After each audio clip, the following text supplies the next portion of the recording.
नमस्कार साथियों, स्वागत है आपका अपने प्यारे परिवार रोजगार विद अंकित आपके अपने प्यारे परिवार में। मैं अजीत आपके लिए लेकर आया हूँ एक शानदार सेशन जिसमें हम बात करेंगे एक राष्ट्र एक चुनाव, वन नेशन वन इलेक्शन। साथियों, एक चुनाव एक राष्ट्र की आवश्यकता क्यों पड़ी, इसका क्या कारण है, उसके ऊपर भी हम लोग चर्चा करेंगे।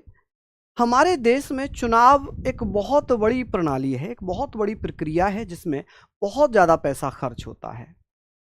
हालांकि स्टार्टिंग में अगर चुनावों की बात करें तो लोकसभा और राज्य विधानसभाओं के चुनाव एक साथ ही हुआ करते थे। अगर मैं बात कर लूं पहले आम चुनाव 1951-52 की, तो उसी समय लोकसभा का चुनाव हुआ था और राज्य विधानसभाओं के चुनाव भी हुए थे।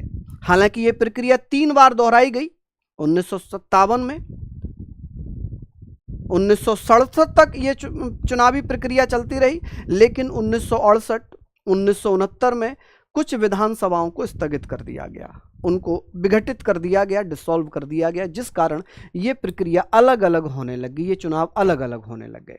तो आज हम उसी पर चर्चा करने वाले हैं कि इसकी सिफारिश किसने की थी और ये विधेयक किसने पेश किया है, इसको मंजूरी कहाँ मिली है और क्या होगा, उस पर हम डिटेल में चर्चा करेंगे।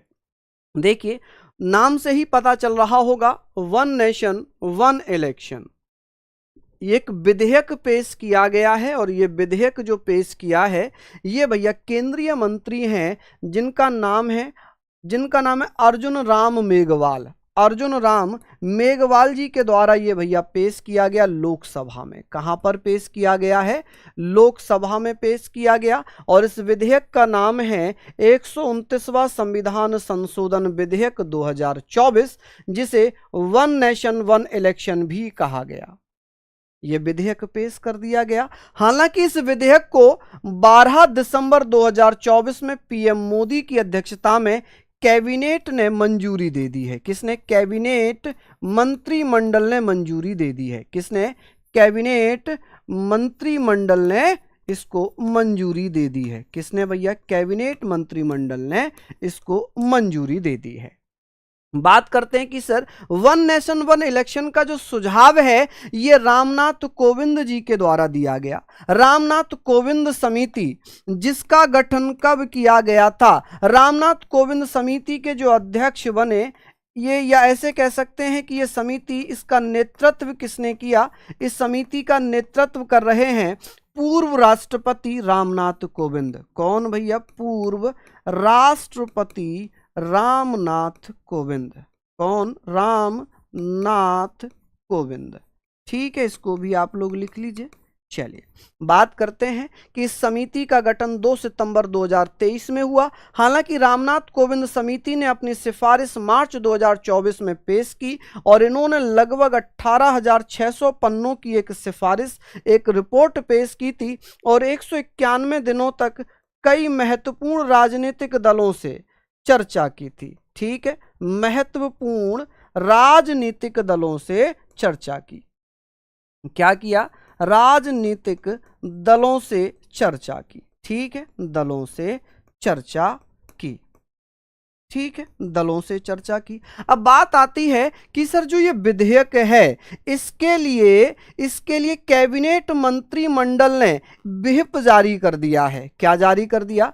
इसके द्वारा भैया व्हिप जारी किया गया है। क्या जारी कर दिया? व्हिप जारी किया है। इसका मतलब क्या होता है कि व्हिप जारी कर दिया? इसका मतलब क्या होगा? व्हिप का मतलब है कि जो मंत्रिमंडल के सदस्य हैं, लोकसभा के सदस्य हैं, जितने भी सांसद होंगे वो उपस्थित जरूर होंगे। यदि वो इसकी कार्यवाही में उपस्थित नहीं होते हैं तो उन्हें 10वीं अनुसूची के अनुसार क्या कर दिया जाएगा? हटा दिया जाएगा। ठीक है, या ऐसे कह सकते हैं कि उन्हें उनके पद से सस्पेंड कर दिया जाएगा, सांसद पद से उन्हें सस्पेंड कर दिया जाएगा। ये प्रावधान भी इसमें है, क्योंकि ये अनिवार्य है कि सभी सांसद लोकसभा में उपस्थित होंगे। अब लोकसभा में जब ये उपस्थित हो जाएंगे, ये उपस्थित होने के बाद पास करेंगे, तो भैया क्या किया गया? कैबिनेट मंत्री ने कहा, देखिए यहां से जब ये पास हो जाएगा, पास होने के बाद क्या किया जाएगा? इस विधेयक को किसके पास भेजा जाएगा?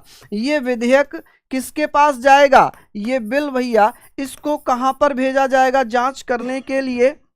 इसको जॉइंट पार्लियामेंट्री कमेटी के पास, जेपीसी, जॉइंट पार्लियामेंट्री कमेटी के पास भेजा जाएगा। ठीक है जी, भेजा जाएगा। और जॉइंट पार्लियामेंट्री कमेटी इस पर क्या करेगी, इसकी जांच करेगी। क्या करेगी जी, इसकी जांच करेगी। और जांच करने के बाद भैया वो अपने सुझाव देगी। क्या होगी, वो अपने सुझाव देगी कि इसमें और क्या किया जा सकता है, कैसे इसको प्रभावी बनाया जा सकता है। तो ये चीजें हम लोगों ने पढ़ ली। ये क्वेश्चंस आपसे पूछे भी जा सकते हैं, तो उसी हिसाब से आप अपने नोट्स बना लेना। हालांकि अब सिफारिश की बात होती है, रामनाथ कोविंद समिति ने क्या सिफारिश की, तो उन्होंने कहा कि एक राष्ट्र एक चुनाव के पक्ष में उन्होंने अपना मत दिया। उन्होंने कहा कि भैया एक राष्ट्र है तो एक चुनाव होना चाहिए। उन्होंने कहा कि सभी विधानसभाओं का कार्यकाल बढ़ाकर 2029 तक कर दिया जाए। भले ही किसी का चाहे 2028 में खत्म हो रहा हो, चाहे किसी विधानसभा का कार्यकाल 2025 में खत्म हो रहा हो, 2026 में खत्म हो रहा हो, 2027 में खत्म हो रहा हो, उसको बढ़ा दिया जाए। 2029 तक सभी विधानसभाओं का कार्यकाल कर दिया जाए। केंद्र, राज्य और स्थानीय निकायों के लिए एक ही मतदाता सूची बनाई जाए, एक ही पहचान पत्र बनाया जाए कि भैया वोटर लिस्ट एक ही बने, चाहे वो लोकसभा के चुनाव हो, चाहे वो केंद्र में लोकसभा राज्यसभा के चुनाव हो। हालांकि हम बात यहां पर केवल लोकसभा और विधानसभा की करेंगे। लोकसभा के चुनावों, विधानसभा के चुनावों या स्थानीय चुनावों, 3 स्तर पर चुनाव होते हैं, केंद्र में, राज्य में और स्थानीय स्वशासन में। तो तीनों के लिए एक ही वोटिंग लिस्ट बनाई जाए, एक ही वोटर आईडी कार्ड बनाया जाए। लेकिन हम थोड़े से इतिहास के बारे में भी पता करते हैं। यहां पर लोकसभा एवं विधानसभा के चुनाव, प्रथम आम चुनाव जिन्हें कहा गया 1951-52 में हुए, फिर 1957, 1962, 1957 में 3 एक साथ चुनाव कराए गए। मतलब किस किस के, तो इसमें लोकसभा और राज्यसभा, लोकसभा एवं विधानसभा के चुनाव एक साथ हुए। लोकसभा एवं विधानसभा के चुनाव एक साथ हुए थे। ठीक है, विधानसभा चुनाव एक साथ हुए। लेकिन 1968, 1969 में कुछ विधानसभाओं का विघटन हुआ। समय से पहले ही इनका क्या कर दिया गया, यानी कि समय से पहले ही क्या कर दिया, विघटित कर दिया। समय से पहले जब विघटित हो जाएंगी तो भैया क्या हो जाएगा, टाइम खत्म हो जाएगा। 1970 में लोकसभा का भी विघटन हुआ, तब से ये चुनाव अलग अलग होने लगे। हालांकि 1983 में फिर से चुनाव आयोग द्वारा लोकसभा विधानसभा के चुनाव एक साथ कराए जाने की बात की गई। चुनाव एक साथ कराने की सिफारिश की थी। इसके फायदे क्या हैं? इसके फायदे ये हैं कि जब ये चुनाव एक साथ होंगे तो जो हमारा प्रशासनिक तंत्र इधर उधर रहता है कि भाई अब इसका चुनाव कराना है, अब इसका चुनाव कराना है, तो उससे भी ये बच जाएंगे। पैसे से भी बच जाएंगे कि चुनावी खर्चे में बहुत ज़्यादा पैसा लगता है। लेकिन कुछ चुनौतियां भी हैं, जैसे कि एकदम दोनों चुनावों को साथ कराने में मशीनरीज हमारी ज़्यादा लगेंगी, हमारी मैन पावर ज़्यादा लगेगी।